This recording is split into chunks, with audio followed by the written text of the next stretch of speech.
हत्या का मामला दर्ज कर आरोपियों की पकड़ने की मांग को लेकर रीवा एसपी ऑफिस में पीड़ितों ने दिया ज्ञापन।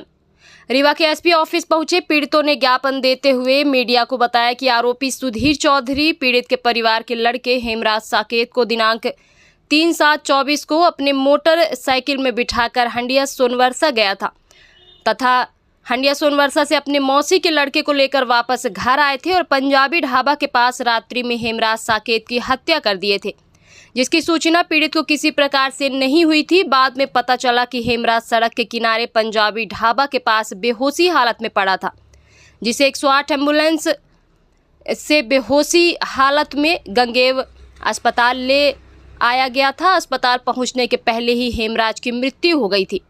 स्थानीय पुलिस व अस्पताल के चिकित्सकों द्वारा उसके बहाने दुर्घटना का नाम देकर प्राथमिक सूचना दर्ज कराई गई थी और पीड़ित को जानकारी मिलने के बाद पीड़ित अस्पताल पहुंचे थे। पोस्टमार्टम उपरांत लाश पीड़ित को दे दी गई थी, जिसके संबंध में दिनांक 10/7/2024 को प्रार्थी मंजू के द्वारा शिकायती आवेदन पुलिस अधीक्षक महोदय को दिया गया था। लेकिन पीड़ितों ने आरोप लगाया है कि गढ़ पुलिस ने आरोपियों के खिलाफ अभी तक कोई भी कार्रवाई नहीं की है। वहीं रीवा एसपी विवेक सिंह ने मामले को जांच में लिया है। क्या मामला क्या है? सर 3 तारीख के ग्राम पोस्ट जमुई कला का मैं रहने वाला हूँ। सर 3 तारीख का मेरे चाचा के लड़के का मर्डर हो गया। तो सर मैं रिपोर्ट लिखाने गया तो मेरी रिपोर्ट नहीं लिखी गई, उन लोग ने रिपोर्ट लिखाया, मेरी कानूनी कार्रवाई कुछ नहीं की गई। हम यहाँ तक बहुत कुछ दौड़ धूप के मेरा कुछ सुनवाई नहीं हुई। आज यहाँ मुझे धमकी मिली, मैं धमकी का रिपोर्ट भी लिया हूँ। आप लोग ये देखिए, ये मेरे पास धमकी का रिपोर्ट है। गढ़ थाने से कोई कार्रवाई मेरे पास नहीं की गई। सर ये है गढ़ थाना की रिपोर्ट, इसमें सर कोई कार्रवाई नहीं की गई। आज मेरे घर में घुस के पूरे परिवार मतलब 15-20 लोग, मैं घर में नहीं था, मेरे घर में घुस के मारपीट की गई। मेरे मौसा का ऐसा मार दिया गया है कि वो कोमा में हो गए, नस पट गई है सर। सर मेरी कहीं भी सुनाई नहीं हो रही है, मेरा कोई साथ देने वाला नहीं है। ये जो खत्म हुए थे कैसे खत्म हुए? ये हुआ था पहले का विवाद कि रास्ते में नल है, रास्ते के लिए विवाद था। ये लोग धमकी दे रहे 2 महीने पहले कि तुम्हारे घर से एक को मारूंगा तभी शांत बैठूंगा, तुम्हारे खानदान में सबको मार दूंगा और सबको भगा दूंगा। फिर इसके बाद क्या हुआ, 2 महीने बाद लड़का उसी के साथ रहता था। वो घर से लेके लड़के गए, लेके घर से गए। घर से ले जाने के बाद लड़के को मार के और ला के रोड में फेंक दिया गया ना। पुलिस इलाहाबाद घूमने गए थे, वो वाला मामला? इलाहाबाद मामला वो नहीं है, तो दूसरा ये ग्राम पोस्ट जमुई कला का है। थाना क्या लगेगा? थाना गढ़ लगेगा, गढ़ के आसपास। जी हाँ, जी पंजाबी ढाबा और बालाजी ढाबा के बीच की घटना। आरोप किस पे लगा रहे हैं आप लोग? आरोप है संतोष साकेत, आलोपी साकेत,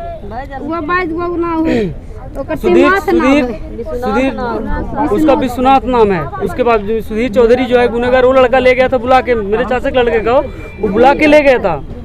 और इसमें उसका बाप है शिवनाथ चौधरी, सुधीर चौधरी, अनिल चौधरी, नीरज चौधरी, धीरज चौधरी, नीरज चौधरी। कहीं चोट के निशान है? चोट के निशान, चोट को लड़का खत्म हो गया। कैसे खत्म हुआ है? उसका कहीं चोट का निशान नहीं है।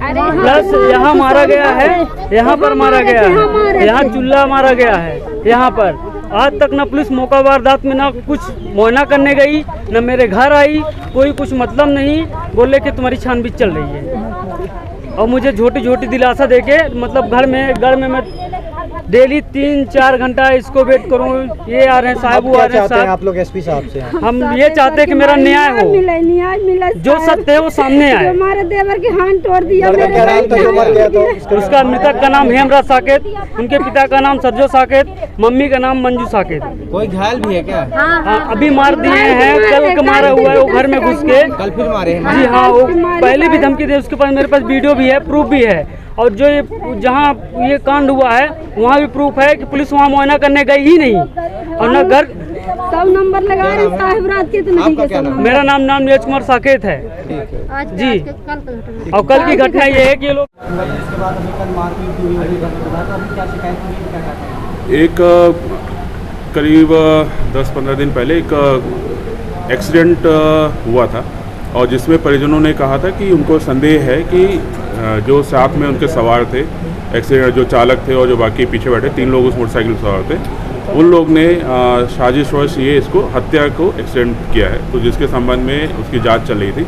इसी बीच ये जिन पे कल ये शंका व्यक्त कर रहे थे वो एक ही गांव के हैं सभी लोग, और इनका आपस में कल रात में फिर से विवाद हुआ है और जिसमें मारपीट हुई है। और जो अभी जितनी जानकारी भी मुझे मिली है, थाना प्रभारी से भी मैंने बात किया है, तो उसमें काउंटर उसमें अपराध पंजीबद्ध हुआ है। संभवतः दूसरे पक्ष को भी चोट आई है और अभी इनसे भी जो बात किया इन्होंने भी एक आवेदन दिया है और जिस अगर आवेदन पे उनके कथनों के आधार पर पूरी जाँच की जाएगी और अगर जो भी पाया जाएगा उस हिसाब से कार्रवाई की जाएगी इसमें।